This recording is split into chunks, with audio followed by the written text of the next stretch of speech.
What's happening, YouTube? It's Simon466cards, and today we're going to talk about negotiations and specifically a concept called anchoring. You might already be using anchoring in your negotiations when you deal with other people in terms of trading and buying and selling sports cards, but this cements it and makes it a little bit more formal in terms of understanding the concept. And if I should say, if you like this type of content, if after watching this video you want me to create more materials and content around negotiations, let me know in the comments below. It's been more than 10 years, more than a decade since I did and finished business school, but I can go deep into my bag and dig out some other concepts here. I probably have to refresh my brain a little bit, but the idea of anchoring is definitely a very simple one to understand. So what is anchoring and how does it relate to sports cards? So you can see here in purple, it's a bias in our brains in negotiations to basically give too much weight to the first number that's thrown out there, whatever it is, right? And our inabilities to adjust to that number, away from that number. And basically we as humans can't delete that number from our heads because it's the first one there. And that's how anchoring works. It anchors you to that number. It draws you to that number, even if that number that's thrown out there is completely ridiculous and irrelevant and absurd, right? And so I'm using two different articles from Harvard Law School, but here is a perfect example of what anchoring is. So these two guys, these two economists, Tversky and Kahneman, what they did is they created an experiment. They had a roulette wheel ranging from 0 to 100, and people watched the wheel spin. After they watched the wheel spin, they were asked a question about what percentage of UN or United Nations member countries are from Africa. And then after that, they were asked to estimate a percentage. Now, the roulette wheel obviously has absolutely nothing to do with the number of, or the percentage of countries that are from Africa, right? And so you'd think if Group A sees a number on the roulette wheel and Group B sees a number on the roulette wheel, it doesn't matter. They're gonna, as a whole, the two groups will estimate or guess the same percentage. But that's not what happened.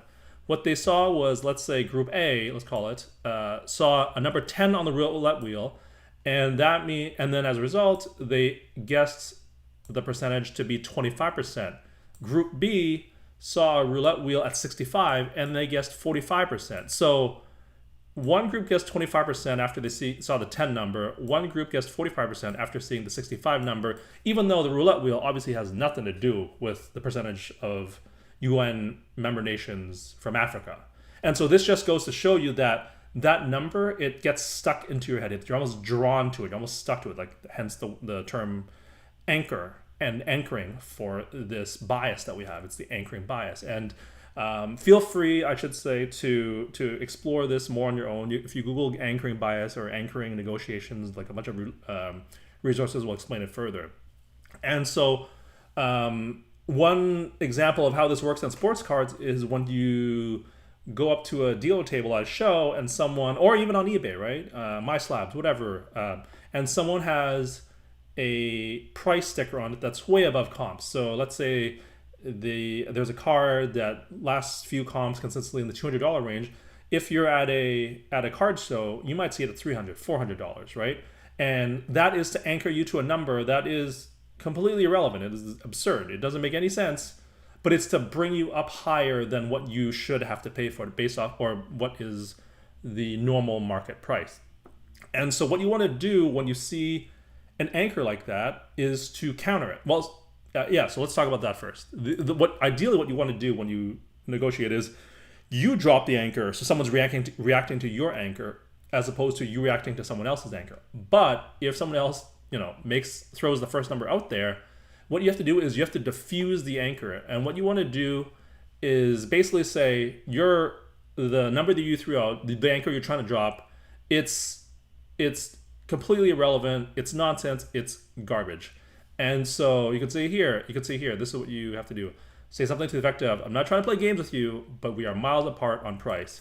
And you need to do that before you counter that person's first offer or their anchor, because if you don't negate it, it's basically saying that that anchor is still a relevant data point. Your first move is to say, no, your relevant data point, your first offer, your anchor is unacceptable. It is not even within the range that I'm accepting, and here's why. And then I'm going to present to you a counter offer, and here's why my offer actually makes sense. And let's never talk about your first number ever again.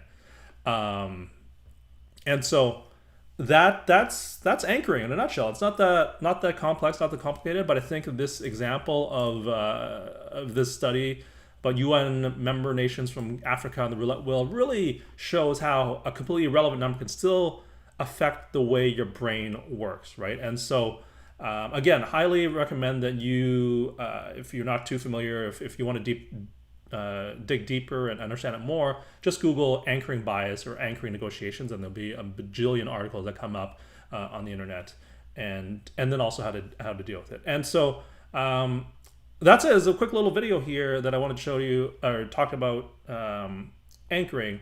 And as I said at the beginning, if you want me to do more content about negotiations, like for example something called the ZOPA, or the Zone of Possible Agreement, let me know in the comments below, and I will possibly make that into another video.